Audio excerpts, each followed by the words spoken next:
The problem with the French is that they don't have a word for entrepreneur. This quote is falsely attributed to the second most caricature president in the US, George W. Bush. But it is still a very funny quote for me because I'm French and I'm an entrepreneur. What is interesting, however, with the word entrepreneur is that for obscure reasons, it has lost in English its original focus on the action. You see, entrepreneur is a French word derived from the verb entreprendre, to undertake. So in French, to be an entrepreneur, you only need to undertake something. So the correct translation in English should be an undertaker, le croque-mort, the guy who buried dead bodies. Not the best metaphor when you want to convey a positive image of entrepreneurship. And as a result, in English, we are stuck with the French word entrepreneur.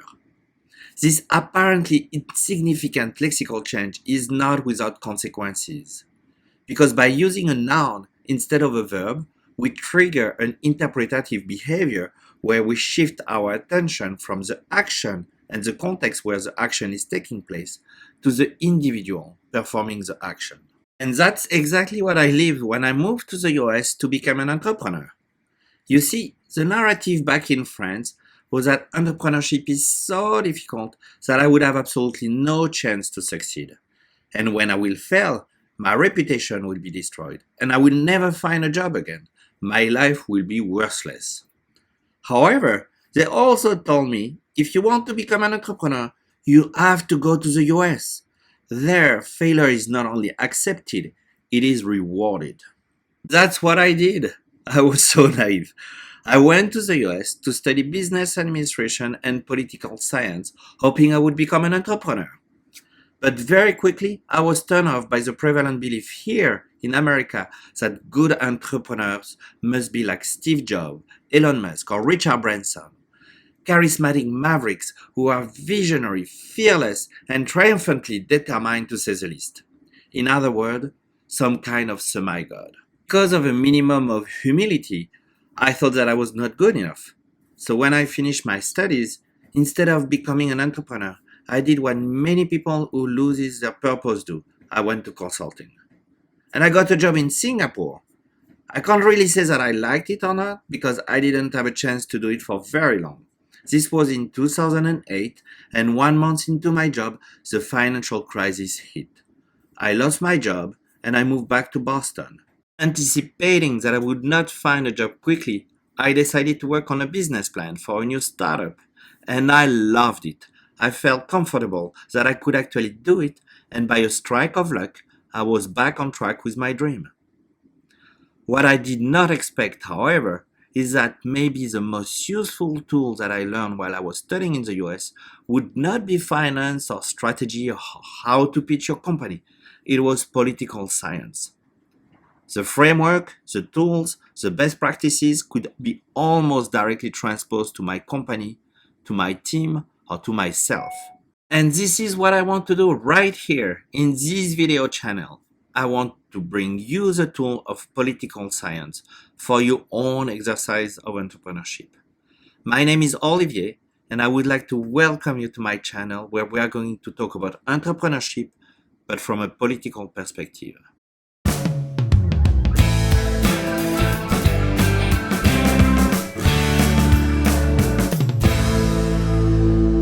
In the US, as an entrepreneur, you often get two types of advice.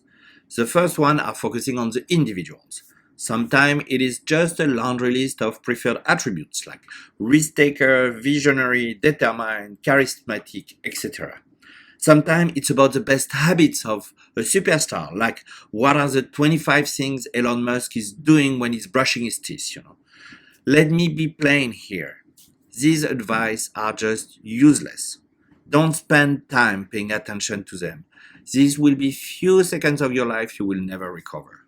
Focusing on the individual is a seducing approach because it is simple. But these advice are too general to be wrong and too general to be useful. And more importantly, they don't reconcile with the fact that you already have millions of entrepreneurs and they are not superheroes. The second tip of advice is more hands-on and actually will be useful for an entrepreneur. The Lean Startup methodology is one example that epitomizes very well this type of advice. It goes through the basics of entrepreneurship and explains concepts such as value proposition, barrier to entry, and help you define your market and how your company differs from your competition. These frameworks are useful and they should be your starting point when you want to be educated about entrepreneurship. The limitation with these frameworks is that they teach you technical skills and will probably become completely useless when you need to confront what I believe are the true challenges of entrepreneurship. Another indifferent investor, a crying spouse, an employee you can't pay, or being over your head. Entrepreneurship is difficult. It involves humans. Humans are complex. They are imperfect. They make mistakes and sometimes they are dishonest.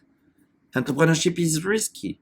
It requires you to sacrifice scarce resources such as time or money with no guarantee to get rewarded at the end. It can bring you and your family down, and sometimes it can even cost your life. The exercise of entrepreneurship is challenging. It requires you to constantly figure out what's going on in your organization, to mobilize people and convince them to stay in the game despite repeated failure. Sometimes it even requires you to challenge values and norms that, though they have been useful at the early stage of your company, now prevent your company from growing. And almost more importantly, it requires you to develop a stomach for confusion, loneliness, lack of control, and fear. The good news is that tools already exist to address this concern. These tools belong to the realm of political science and were developed to help social activists, public servants, and community leaders to derive strategy for social changes. The core of the framework that I'm going to use in this channel is derived from the adaptive leadership theory taught at the Harvard Kennedy School by Professor Ron Heifetz. I learned this framework more than 15 years ago and helped teaching it at both MIT and Harvard. I coach more than 100 students in its application. But more importantly, I used and tweaked this framework for more than 10 years for my own startups. And I truly believe this has been a key factor in helping me surviving the experience. Unlike many leadership theories, the adaptive framework is problem-centered. It means that it focuses first on the diagnostic of an organization and then asks what course of action fits that context. The framework is practical, it is comprehensive, and it is versatile. So now, why do I want to do that? Because I believe that we are living in an extraordinarily challenging time. In our era, every human being, every nation, every culture and economy must meet global challenges such as poverty, discrimination, terrorism, climate change, and political radicalization. For each and every one of these challenges, there is an opportunity for an entrepreneur to introduce a solution that can help addressing these issues. And I believe that by using this framework, we can transform the word entrepreneur back into a verb and look at the exercise of entrepreneurship by focusing on the action and the context where this action takes place and deploy new sets of tools that will prove useful to you, my fellow entrepreneur, navigating the risky water of your own startup, and that will help you succeed and have a positive impact in our society. Because your success is my success. It is our common success. So let's embark on that journey.